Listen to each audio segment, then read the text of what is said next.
What happens when the most famous name in leather goods is written in blood? There are villas in Florence that speak of Renaissance glory, of Medici banquets, and diplomatic triumphs.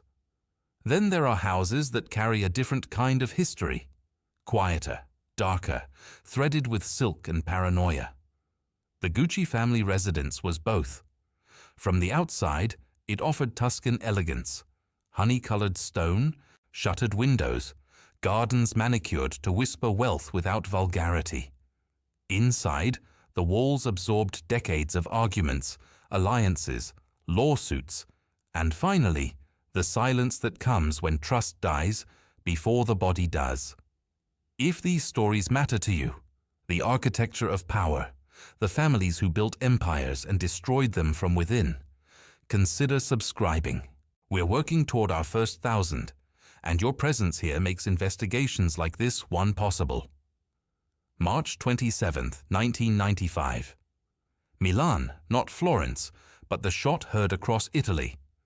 Maurizio Gucci, last of the family to control the company that bore his name, stepped out of his office on Via Palestro just after 9 in the morning. The air was cool, the city waking slowly. He walked toward the marble entrance of his building, alone. A man approached, 4 bullets. Maurizio collapsed on the steps. The killer disappeared into the morning traffic. The doorman found him there, bleeding into the stone, his briefcase beside him, papers scattering in the wind. The official story was clean. A contract killing, a crime of precision. Police would later arrest his ex-wife, Patrizia Reggiani, accusing her of hiring the gunman, paying for the murder of the man she once called the love of her life. She would be convicted. The case would close. But the truth about what destroyed the Gucci family did not begin on those steps in Milan.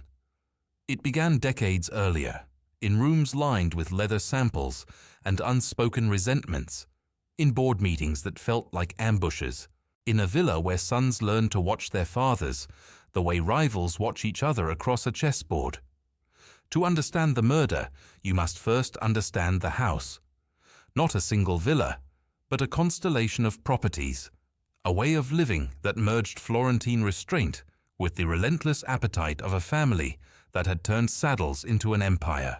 Aldo Gucci and his brother Rodolfo grew up in the business their father Guccio had built from nothing, transforming artisan craft into global ambition. They lived well. They entertained carefully. Their homes in Florence and Rome became stages where power was performed, where every dinner invitation carried calculation, where even family gatherings required strategy. But the elegance was a skin stretched over something less noble. By the 1980s, the Gucci family was no longer united by vision. They were bound by stock shares, by legal warfare, by the suspicion that someone always wanted more. Aldo controlled the American operations, expanding aggressively, living large. Rodolfo, quieter, more suspicious, held the European territories and raised his son Maurizio with a gentler hand, or so it seemed. When Rodolfo died in 1983, Maurizio inherited his half of the company. Within months, the family turned on itself. The villa in Florence, with its frescoed ceilings and silent courtyards, had witnessed generations of Gucci ambition. Now it would witness the unraveling. What happens when a family built on craftsmanship turns its knives inward? The answer was already forming in those rooms, in hushed phone calls between lawyers, in board meetings where uncles sued nephews, where the word family became a weapon rather than a bond. The house stood, beautiful and indifferent, but inside the air had changed. Trust was a currency no one could afford anymore.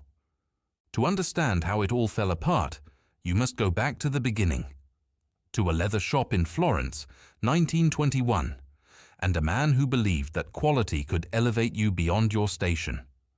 Guccio Gucci was not born into wealth. He was born into work. As a young man, he had been a porter at the Savoy Hotel in London, carrying luggage for aristocrats.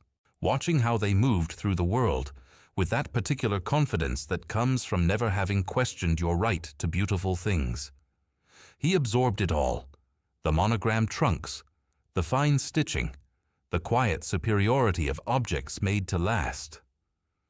When he returned to Florence, he opened a small shop selling leather goods. Saddles first, then luggage, then handbags that carried the mark of something more than mere function. The double G logo appeared in 1933. It was not yet a symbol of global luxury. It was a signature, a promise that what left his workshop had been touched by hands that understood their craft. The business grew slowly, steadily, rooted in the Florentine tradition of artisans who treated leather the way others treated marble or gold. But Guccio had sons, and sons carry ambition differently than fathers. Aldo, born in 1905, absorbed his father's work ethic, but added something sharper, a vision of scale, of empire. He saw what his father had built and understood it could be more than a respected Florentine shop. It could be a name known in New York, in Paris, in every city where money gathered and taste mattered. Rodolfo, younger by a few years, was gentler, more cautious. He had been an actor before joining the family business, appearing in Italian films under the name Maurizio d'Ancora. He understood performance, the carefully constructed image. Where Aldo pushed, Rodolfo observed. They worked together under their father's guidance, expanding the business through the 1940s and 1950s. The war interrupted, but did not destroy. When peace returned, so did appetite for luxury. Gucci became the leather goods supplier to European aristocracy and Hollywood stars. The iconic bamboo-handled bag appeared in 1947, the horsebit loafer in 1953. Each product carried a story of Florentine craft meeting modern desire. And with success came properties, not just the original shop, but residences that reflected the family's rising status. The villa in Florence was not built by the Guccis. It was acquired, absorbed into the family holdings, the way the business absorbed new markets.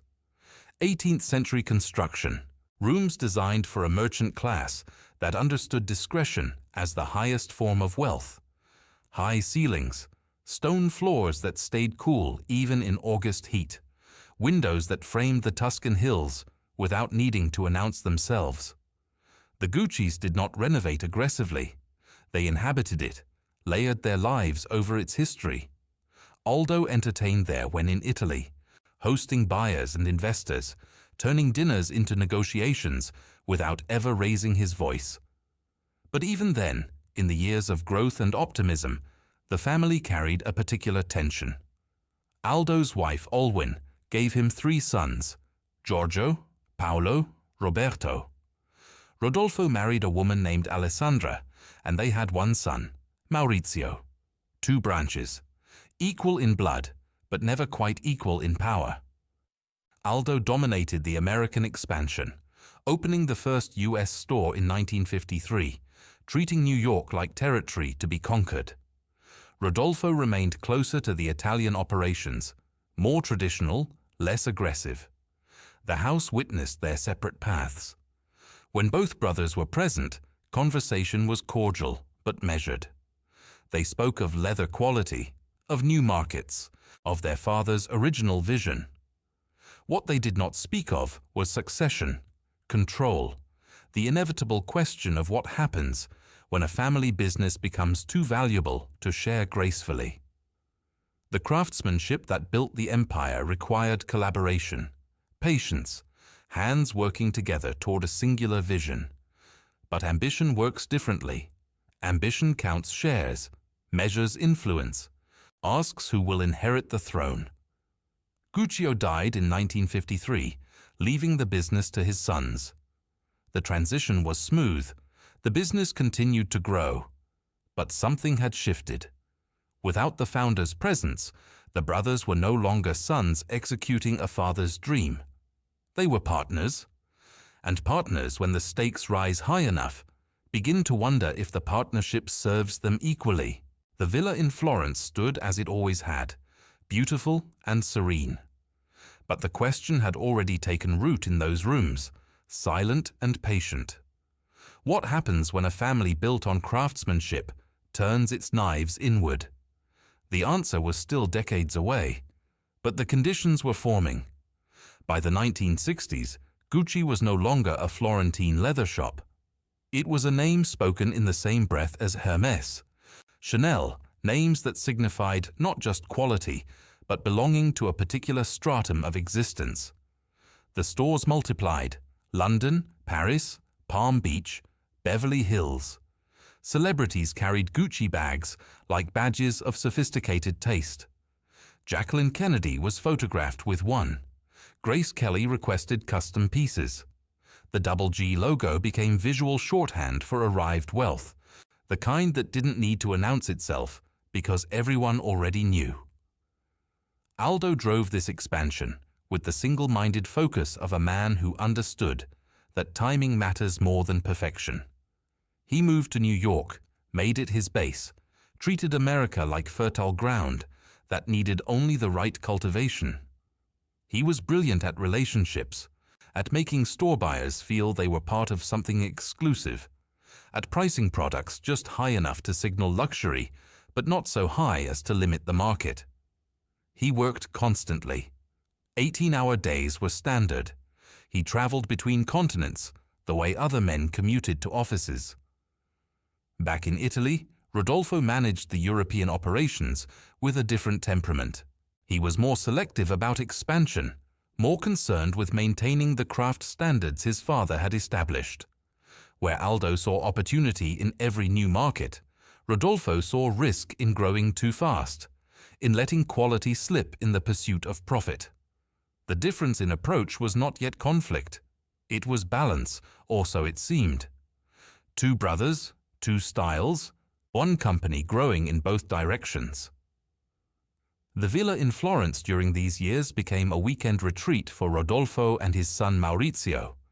Rodolfo's wife Alessandra had died young in 1954, leaving him to raise their boy alone.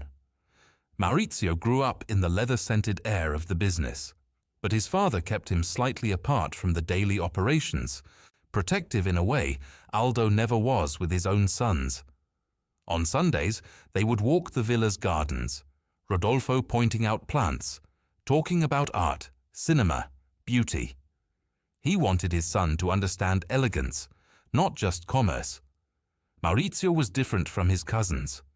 Giorgio, Paolo, Roberto, Aldo's sons, were raised in the American style, aggressive, competitive, constantly jockeying for their father's approval and a larger role in the business.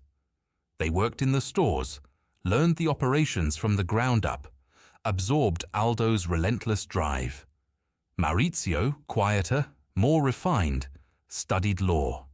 He dressed impeccably.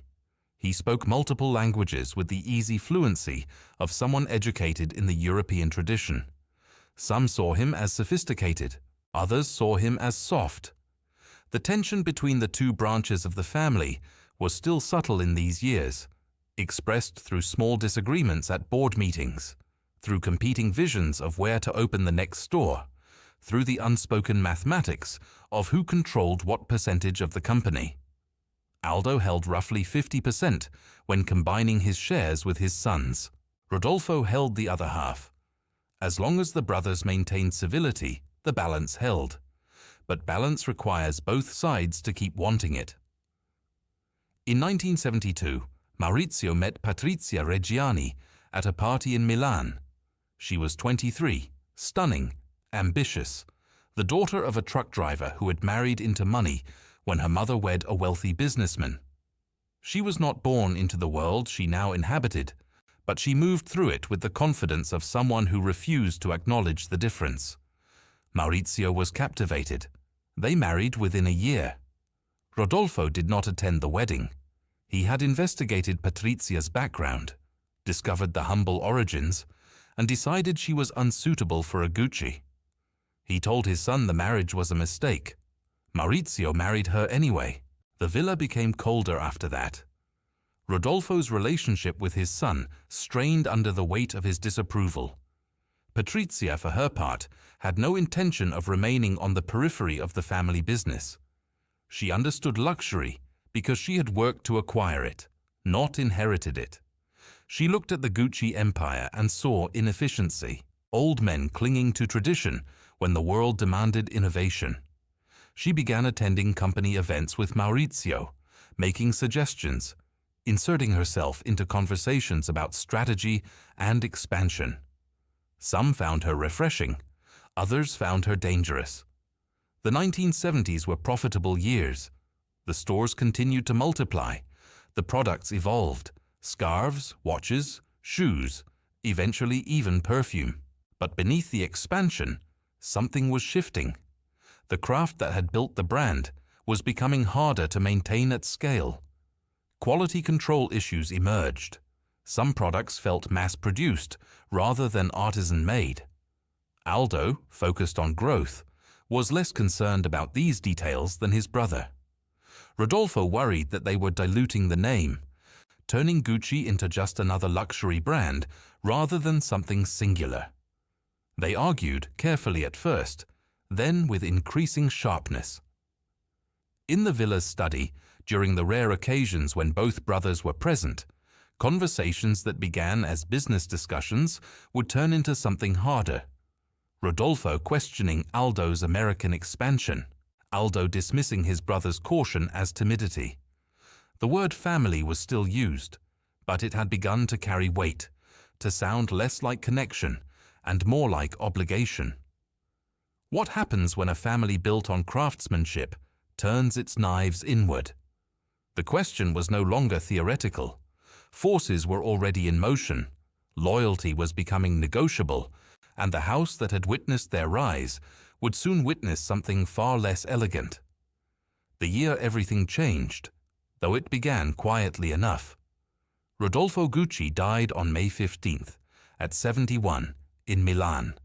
Heart failure, the official cause, though those close to him knew he had been declining for months. He had never reconciled with his son's marriage to Patrizia. He had watched the company's expansion with increasing unease, feeling the craftsmanship he valued slipping away in pursuit of profit margins. When he died, he left his 50% stake in the company entirely to Maurizio. Not to the family collectively, not to the business trust, to his son. Maurizio was 34 years old. He had never run the company. He had worked in it, yes, learning the operations, attending meetings, but always under his father's protective shadow. Now, overnight, he controlled half of Gucci.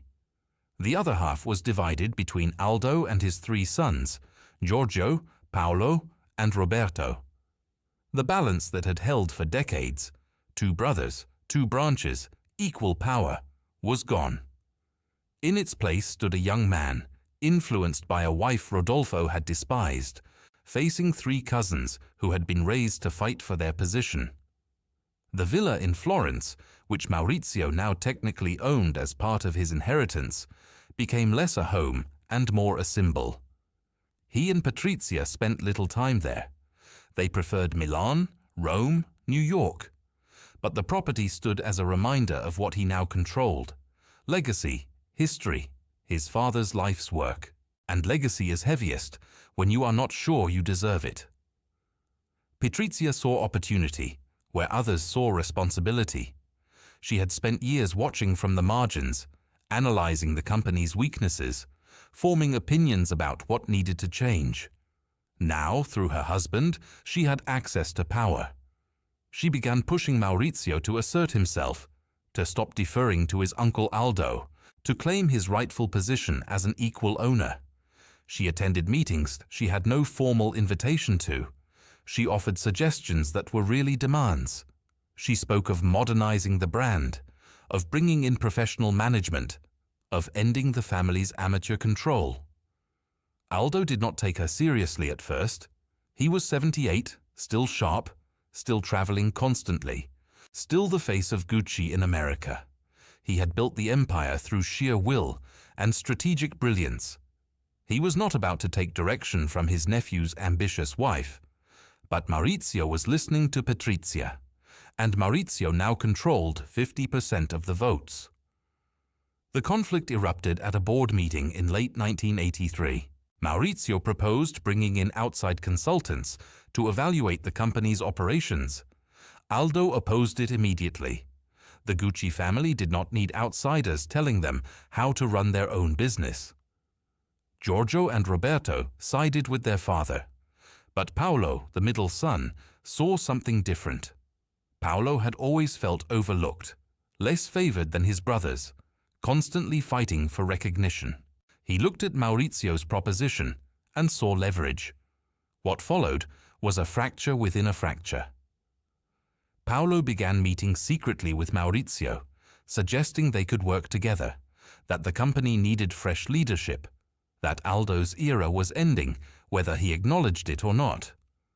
In exchange for Paolo's support, Maurizio would back Paolo's own line of products, a separate brand bearing his name. Aldo discovered the betrayal. In a scene that would later be described in depositions and court documents, he confronted his son in the New York office, accusing him of disloyalty, of destroying the family. Paolo sued his own father for assault. The lawsuits multiplied. Paolo against Aldo, Maurizio against his cousins. The family that had built an empire on craftsmanship and trust was now communicating primarily through lawyers. Board meetings became legal battlegrounds. Every decision required injunctions, counterclaims, emergency hearings. The press began to cover it, not as business news, but as spectacle. The famous Gucci family tearing itself apart over money and control. But beneath the legal warfare lay something more fundamental. The business itself was in trouble. The aggressive expansion of the 1970s had flooded the market with products. The Gucci logo was no longer exclusive. It was everywhere, on everything, often counterfeited, diluted into meaninglessness. Sales were declining. Quality had suffered. The brand that had once signified craftsmanship now signified only status, and even that was fading. In Florence, the villa stood empty more often than not. The staff maintained it out of routine, but there were no family gatherings anymore, no Sunday dinners, no celebrations. The rooms that had once held arguments about expansion and strategy now held only silence. The frescoed ceilings looked down on furniture draped in dust covers, on gardens that were manicured but unwalked, on a legacy preserved but no longer lived.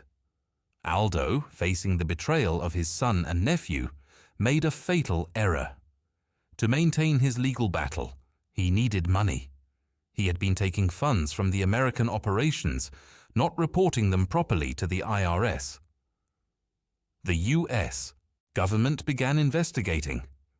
In January 1986, Aldo Gucci, the man who had built the American empire, was indicted for tax evasion. He was convicted. He served time in prison. He was 79 years old, reduced from emperor to prisoner, watching his life's work crumble while his own son testified against him. Maurizio, meanwhile, consolidated power.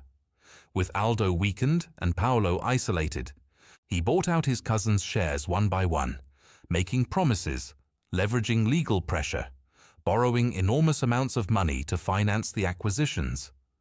By 1988, he controlled the entire company. The boy who had walked the villa gardens with his father, talking about beauty and art, now sat alone at the head of the family business.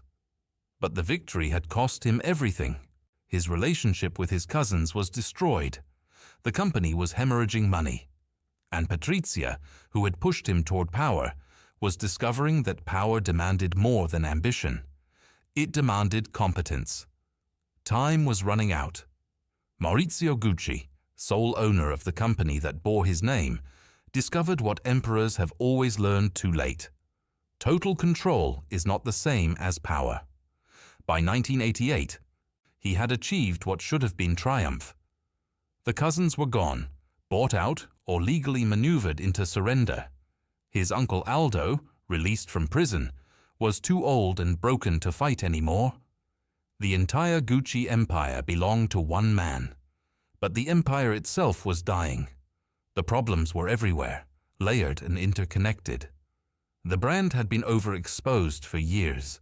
The logo slapped on everything from keychains to beach towels, the luxury diluted into mass-market accessibility. Counterfeit Gucci products flooded the world, so pervasive that the real items struggled to maintain their premium pricing. Stores were underperforming. Inventory sat unsold. The company was carrying enormous debt, both from Maurizio's buyouts and from years of mismanagement. Maurizio tried. He hired designers, brought in consultants, attempted to refocus the brand on quality and exclusivity. He made expensive decisions, closing underperforming stores, slashing the product line, investing in high-end marketing. Every decision required money the company did not have. He borrowed more, mortgaging his inheritance, leveraging properties including the villa in Florence, taking loans from banks who believed the Gucci name still carried value. It did, but not enough. Not anymore. His personal life unraveled in parallel. Patrizia had pushed him to seize control, but now she watched him struggle with it, spending wildly on consultants and redesigns, while their own finances deteriorated. They had 2 daughters, Alessandra and Allegra, raised in luxury that was increasingly sustained by debt rather than profit. Patrizia liked certainty, control, the security of wealth. What she was getting instead was chaos, stress, a husband who came home exhausted and defensive, who no longer listened to her advice because he was drowning in advice from a dozen expensive consultants. In 1985, even before he had consolidated full control, Maurizio met Paola Franchi. She was an interior designer, elegant, calm, from an old Italian family. She was married at the time. So was he. They began an affair that was both escape and self-destruction. Paola represented something different from Patrizia. Not ambition and strategy, but quiet sophistication. Someone who did not demand he be more than he was. The affair became known. Patrizia discovered it, the way these things are always discovered, through whispers and unexplained absences, and the particular silence that settles over a marriage when betrayal has become routine. By 1991, the pretense was over. Maurizio left. He told Patrizia on a business trip, claiming he was going away for a short work journey, then simply never returned to their apartment. He moved in with Paola. He filed for separation. Patrizia was 42 years old, left with 2 daughters, and mounting rage. She had helped him achieve control of the company. She had pushed him to fight his family, to borrow millions, to seize what should have been theirs. And now he was abandoning her for another woman, while the empire she had helped him claim was collapsing. The divorce was brutal. Patrizia demanded enormous alimony payments. Maurizio, drowning in debt, fought back. Their lawyers argued over every asset, every property, every remnant of what had once been a marriage built on shared ambition. The villa in Florence came up in the negotiations, part of the web of properties and debts and obligations that neither of them could untangle cleanly. Patrizia felt entitled to it, to all of it. Maurizio felt he had already given too much. Meanwhile, the business deteriorated beyond saving. By 1993, Maurizio was out of options. The debts were too large, the losses too consistent, the brand too damaged. He had no choice. He sold. Not to family. There was no family left to buy. He sold to InvestCorp, a Bahraini investment company, for $170 million. The money went almost entirely to paying off debts. Maurizio Gucci, last of his name to control the company, walked away with almost nothing. The craftsmanship his grandfather had started, the empire his uncle had built, the legacy his father had protected, sold to foreign investors, who saw it as a turnaround opportunity. Nothing more. The villa in Florence was no longer relevant. It had passed to creditors, or remained in legal limbo, or sat empty while lawyers determined who actually owned it. The rooms that had witnessed the family's rise now stood as monuments to its collapse. The gardens were maintained by staff who were not sure if they would be paid next month. The frescoes looked down on emptiness. Patrizia, watching from Milan, saw Maurizio rebuild his life with Paola. He seemed lighter, happier, free from the weight of the business and from her. He talked about new ventures, about finally being able to live without the pressure of the family name. He took vacations. He smiled in photographs. To Patrizia, this was unforgivable. She had sacrificed for his ambition, and he had failed, and now he was happy. The logic of it did not track. Someone should pay for what had been lost. What happens when a family built on craftsmanship turns its knives inward? Maurizio had already learned part of the answer. He had won control by destroying his family, then lost control because destruction is not the same as creation. But the final lesson was still coming, and it would be delivered not in a courtroom or a boardroom, but on a Milan street on a quiet morning, with the kind of finality that no lawyer could negotiate and no consultant could prevent. Patrizia Reggiani did not accept loss gracefully. In the years following the divorce, she lived in Milan, in a penthouse that Maurizio was court-ordered to pay for, receiving an alimony of approximately $1 million per year. It should have been enough. For most people, it would have been more than enough. But Patrizia had not spent years clawing her way into the Gucci family to be reduced to the role of discarded wife. She watched Maurizio rebuild his life with Paola Franchi, watched him smile in photographs, watched him move through Milan society without the weight of the business, without her. The rage calcified into something colder. She began visiting fortune-tellers, psychics, practitioners of what she called alternative guidance. Milan's elite circles knew these figures. Women who read cards, channeled spirits, offered predictions for substantial fees. Patrizia became a regular client of Giuseppina Auriemma, who went by the name Pina. She was not a sophisticated mystic. She was a small-time psychic and petty con artist who saw in Patrizia an opportunity. They met regularly. Patrizia talked about her life, her grievances, her conviction that Maurizio owed her more than money. Pina listened, encouraged, and eventually suggested there were solutions to problems like these. Permanent solutions. The conversations evolved slowly, from complaint to fantasy, to something more concrete. Patrizia spoke of wanting Maurizio gone, of believing her daughters would inherit everything if he died, of thinking that his death would restore what had been stolen from her. Pina knew people, street-level criminals, the kind who operated in Milan's margins. She could arrange things for a price. The price was substantial. Patrizia agreed. The transaction had the mundane quality of all terrible decisions. Meetings in cafes, intermediaries passing messages, money changing hands in installments. The hitman hired was Benedetto Sciaraulo, a debt-ridden pizzeria owner who needed money and had no moral obstacles to earning it through violence. He was given a photograph, an address, a schedule. He would be paid 300 million lire, roughly $170, $1,000. He recruited an accomplice, a getaway driver. They watched Maurizio's patterns, learned his routine. He was predictable. Every morning, he arrived at his office on Via Palestro around the same time, always impeccably dressed, always alone. He employed no security. He did not believe he needed protection. Maurizio was 46 years old that final year. He had lost the company, lost his wife, lost most of his fortune. But he had gained something quieter, a relationship built on affection rather than ambition. Days that were not consumed by crisis, the possibility of starting over. He was planning new business ventures, smaller investments, projects that interested him without carrying the weight of family legacy. He seemed, to those who knew him, finally at peace. March 27, 1995.